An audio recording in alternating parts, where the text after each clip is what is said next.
তার কাদের ওজন বৃদ্ধি পাওয়াটা যেন অন্যায়। তাদের শারীরিক গঠন বৃদ্ধি পেলে ট্রল করতে ছাড়েন না নেটিজেনরা। এমনকি রাস্তাঘাটে তাদেরকে নজরেও রাখেন পাপারাজ্জিরা। ঠিক তেমনি এক ঘটনা ঘটল বলিউডের জনপ্রিয় অভিনেত্রী বিপাশা বাসুর সঙ্গে। মেকআপ ছাড়া সম্প্রতি ধরা পড়েন ছবি শিকারীদের ক্যামেরায়। আর তাতেই নানারকম কটাক্ষের শিকার হন অভিনেত্রী। সন্তান জন্মের পর ওজন বেড়ে যায় বিপাশা বাসুর।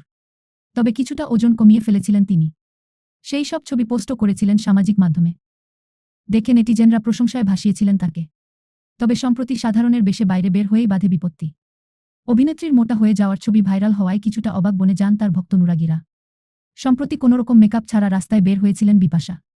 আর সঙ্গে সঙ্গেই পাপারাজ্জিদের ক্যামেরাবন্দী হন তিনি। আর সেই ছবি এই মুহূর্তে নেট মাধ্যমে ভাইরাল। কেউ যেন মেনেই নিতে পারছেন না তার চেহারার এই গড়ন। বিভিন্ন ধরনের কটাক্ষমূলক মন্তব্য ধেয়ে আসছিল অভিনেত্রীর দিকে। তবে অনেকে তার পাশেও দাঁড়িয়েছেন। এক নেটিজেন লিখেছেন, তার যখন প্রয়োজন ছিল তখন তিনি নিজেকে সেভাবেই দেখিয়েছেন। এখন তিনি তার মাতৃত্বকে গুরুত্ব দিচ্ছেন, যেটাকে সম্মানের দৃষ্টিতে দেখা উচিত। আরেক নেটিজেন লিখেছেন, তিনি অন্যদের মতো সারোগেসি করাননি, নিজেই জন্ম দিয়েছেন। তার মধ্যে মাতৃত্বের মাধুর্যতা ফুটে উঠেছে।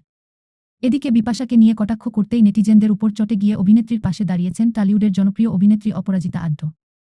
বিপাশা প্রসঙ্গে প্রশ্ন করায় অপরাজিতার অকপট জবাব, কিছু মানুষ আছে শুধু খারাপ কথা বলার জন্য, এদের পাত্তা দেওয়ার কোনো প্রয়োজন নেই। মানুষের এমন নিম্ন রুচির জন্যই সোশ্যাল মিডিয়া থেকে দূরে থাকেন বলে জানিয়েছেন এই টালি অভিনেত্রী।